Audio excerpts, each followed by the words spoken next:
Right, this is going to be a video on identifying the parts of the flute, which we've done in class. And again, this is just a reminder as we go through the process of assembling and talking through some of the fingerings. So the first thing we're going to pull out is called the head joint.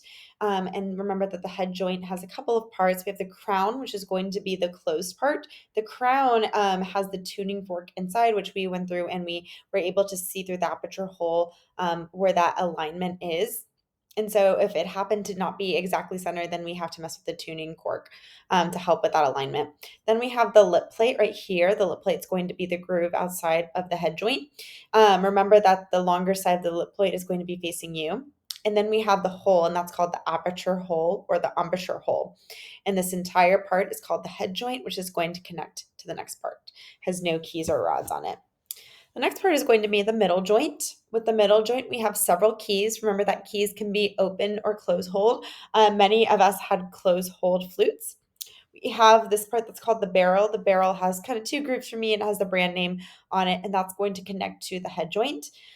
With the keys, again, as we're going through the hand position, remember that we have the first key, which is going to be in alignment with the head joint when we assemble it. But then we press the second key, is where our first finger goes on. And then we have skip a key, go second, third. Pinky is going to rest on this G sharp key right here.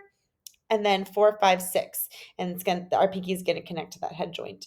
So that's what we're looking for. All of these keys are going to help press that down. Other thing to be considerate about is going to be the rods right here. And if you can see if I can show closely, in between all the rods in there somewhere are these springs, which can come loose. So just be careful as we go through this process. That's going to be the best way to show it. Springs are attached to the rods underneath and inside, and that's just something that can come loose to be aware of. And the last part is going to be the foot joint. Foot joint looks like this. As we talked about in class, some of you have 3, some of you have 2 of these keys.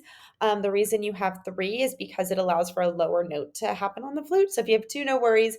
If you are able to purchase a flute, we highly recommend that you go with 3 just so that you'll be set for any literature. And then we have this key right here, the E flat key, D sharp key, which is going to be the connecting point to the middle joint. And so those are the parts of the flute. Next video is going to be assembling the flute.